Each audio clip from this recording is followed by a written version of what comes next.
السلام عليكم واهلا ومرحبا بكم في مطبخ وصفتي. وصفتنا اليوم ان شاء الله غتكون عباره عن اندومي بالبيض. وصفه سهله وسريعه في التحضير ويمكن لكم تحضروها كي حتى لاخر لحظه. قبل ما ندوزو الوصفه ما تبخلوش عليا بلايك ديالكم باش تشجعوني، وكذلك اللي كنتو جداد مرحبا بكم في مطبخ وصفاتي. اشتركوا في القناه وفعلوا جرس التنبيهات وضغطوا على الكل باش دائما ملي كنشر شي فيديو يوصلكم الجديد. وكذلك اللي كنتو كتشاهدوني على الصفحه ديالي على الفيسبوك شهوات بلادي مرحبا بكم، ديروا لايك الفيديو وكذلك شاركوا الفيديو مع الاهل والاصدقاء باش تعم الفائده على الجميع. وكما عودتكم دائما قبل ما نبدا معكم اي وصفه ما ننساوش الصلاه والسلام على رسول الله، اللهم صل وسلم على سيدنا محمد وعلى ال سيدنا محمد. ودابا خليكم مع الوصفه وكيفيه التحضير. غنحتاج 4 ديال الحبات ديال البيض، وكذلك عندي هنا 6 ديال العلب ديال الاندومي على شكل. هذا الاندومي ديال الدجاج وانتم كديروا اللي متوفر عندكم، يعني ماشي بالضروري النوعيه. وحتى بالنسبه للكميه كديروا يعني على حساب الافراد ديال العائله ديالكم، قلوا ولا تكثروا. كما كنذكر لكم دائما فقط كنحترموا هكا المقادير كنقسموهم، يعني كل واحد كيدير الكميه اللي غتكفيه على بركه الله.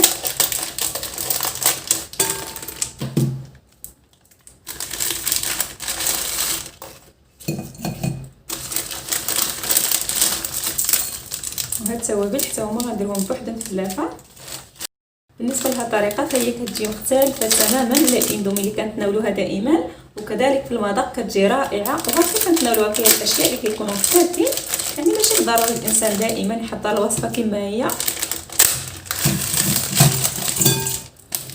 بسم الله على بركه الله. هذه هي الاندومي. وبالنسبه لهذه الخنيشه ديال التوابل غنوضع كل واحد بوحدو، يعني في السلافه. التوابل غنوضعهم بوحدهم والفلفل غنوضعوه بوحدو، وهكا غديروا يعني الكميه ديال الفلفل اللي حبيتو، لان الحار حار بزاف. وهكا يمكن لكم ديروا يعني الكميه ديال الحار على حسب الرغبه ديالكم. حتى بالنسبه للاطفال هكا ما كيتناولوش الحار، هكا يعني كنديروا غير شي شويه. من الافضل هكا يتفرقوا التوابل، الا بغيتو هكا تنقصوا من الكميه ديال الحار نقصوا منها. بسم الله على بركه الله. في هذه المرحله غنحتاج للماء. بالنسبه للكميه ديال الماء كل علبه ديال الاندومي كنديروا لها 300 ملل ديال الماء، يعني 2 كؤوس ديال العنبه.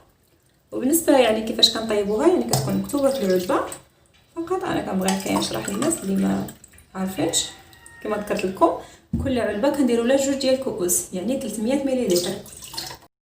بالنسبه للكميه ديال الماء اللي غنحتاج، فانا غنحتاج 12 كاس، لان كل علبه كنديروا لها 2 ديال الكؤوس ديال العنبه، يعني كل علبه 300 ملل. ودابا غنوضع هاد الطنجره ولا هاد الاناء على النار حتى يوصلوا هكا الماء المرحله ديال الغليان، يعني حتى يطيبوا. من بعد ما وضعت الماء يطيب دابا غندوز ان شاء الله باش نحضر معكم البيض. كما كتلاحظوا معايا هنايا غنحتاج 4 ديال الحبات ديال البيض. بسم الله.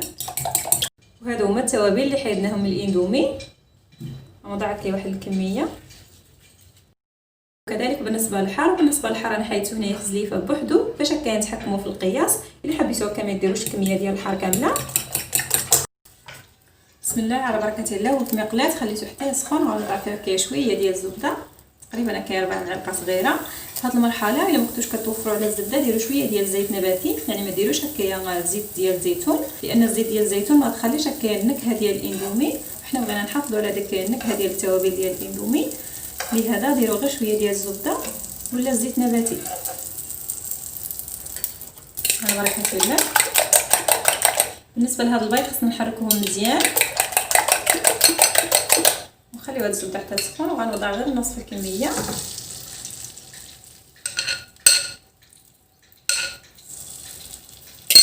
على الشكل على بركه الله.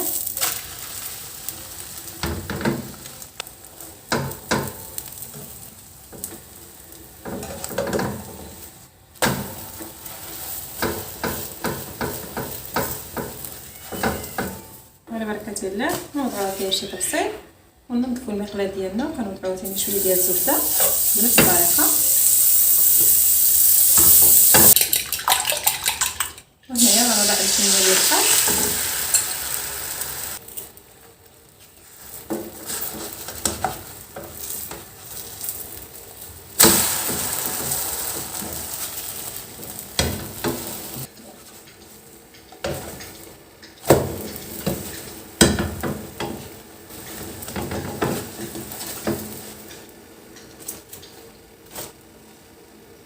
بسم الله على بركه الله. وهذه هي طنجره ديال الماء من بعد ما وصلت المرحله ديال الغليان ولا طابت.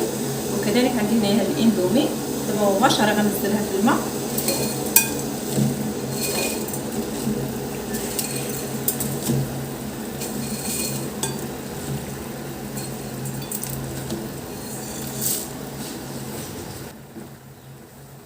ونحاولوا هكا ننزلوها في الماء، لان الكميه ديال الماء اللي درنا لها كافيه، يعني العبار ديالها كل وحده كنديروا لها 2 ديال الكؤوس ديال العنبه، يعني 300 مليلتر. اما بالنسبه للمده ديال الطياب فهي كيكون مكتوبه في العلبه، يعني 3 ديال الدقائق. انا هنايا ما غنخليهاش 3 ديال الدقائق كاملين، فقط غنخليها 2 ديال الدقائق، لان مازال غتزيد تكمل الطياب ديالها ملي غندخلها للفران. وهذه هي الاندومي كما كتلاحظوا معايا دابا راه صبحت جاهزه. فقط كنستمروا هكايا في التحريك، وداك الماء كيرجع يغلى مره ثانيه كما كتلاحظوا معايا. دابا غنطفي عليها، ما كنخليوهاش المده اللي مكتوبه كامله في العلبه يعني 3 ديال الدقائق، فقط كنخليو الماء يرجع يغلى مره ثانيه، يعني تقريبا هكايا 2 ديال الدقائق. وهنايا راه طفيت عليها. دابا مباشره ان شاء الله غندوز باش نصفيها بهذا الماء وغنكمل معكم على الوصفه. بسم الله على بركه الله. ومباشره كنصفيوها، ما كنخليوهاش بهذا الماء اللي كيكون طايب. الا خليناها في هذه الكميه ديال الماء غتزيد تكمل الطياب ديالها وغتعجن معنا، وحنا بغيناها كتبقى مفروره على بركه الله. ومباشره كندير هكايا شي زلافه، وهنايا غنضيف عليها التوابل ديالها.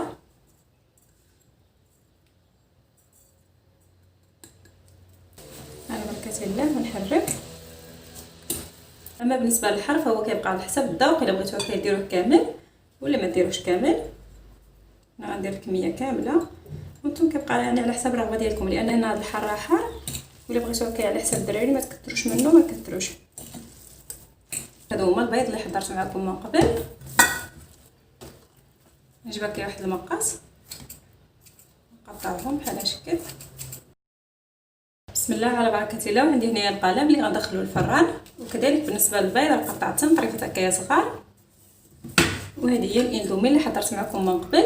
بالنسبه لهذا الاندومي الا جاتكم هكا نشفت شي شويه نضيفوا له شويه ديال الماء، يعني الماء ديالها ما كنلوحوهمش، كنخليوهم هكا كنحتفظوا بهم حتى كندخلوا هكا الوصفه ديالنا للفران. وبالنسبه للاندومي خصها تكون بحال هالشكل، ما خصهاش تكون هكا لاصقه في بعضها. على بركه الله. وغنخوي عليها هذا البيض ونحرك.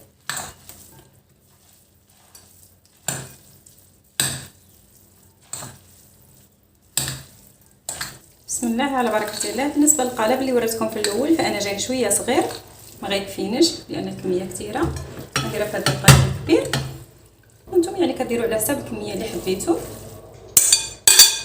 على بركه الله. نحاولوا كنساوي الاندومي، كذلك هكايا الطريفات ديال البيض ونجيبهم هكا في البلايص كاملين. وفي هذه المرحله غنحتاج جبنه ديال الموتزاريلا. بالنسبه للكميه كتبقى على حسب الرغبه، كل ما كثرتو في هذه الوصفه كتجي بنينه. ومن بعد ما وضعت الموتزاريلا كلمسه اخيره غنوضع هكايا شويه ديال الفلفل، كذلك ممكن ديروا غير فلفل حلوه الا ما بغيتوش هكا ديروا الحار، يعني كتبقى هاد الخطوه على حسب الرغبه. ودابا غندخل القالب الفران اللي شعلته من قبل. الفران خصو يكون عندنا سخون. اما بالنسبه للمدار ما كنخليوهاش بزاف لان العناصر كاملين طايبين، لا بالنسبه للبيض ولا الاندومي. فقط بغينا هاد الجبنه الموتزاريلا تذوب كنحطها في الجهه الفوقانيه وكنخليو الموتزاريلا حتى كتذوب. ومن بعد الا بغيتو كتحصلوا على واحد اللون اللي كيكون ذهبي يمكن لكم كتهبطوها لتحت شي شويه، كيبقى يعني على حسب الرغبه ديالكم. المهم دابا غندخل القالب الفران ونرجع معكم ان شاء الله. بسم الله على بركه الله. وهذه هي الاندومي بعد ما خرجتها من الفران كما ذكرت لكم من قبل. بالنسبه للعناصر راه كاملين طايبين، فقط كنخليو هذا الجبن حتى يذوب ومن بعد كنخرجوه من الفران على بركه الله. بسم الله. وكما ذكرت لكم من قبل بالنسبه للاندومي راه ما كنطيبوهاش بزاف باش هكا ما تعجنناش، كما كتلاحظوا معايا كتبقى مفروره على هذا الشكل.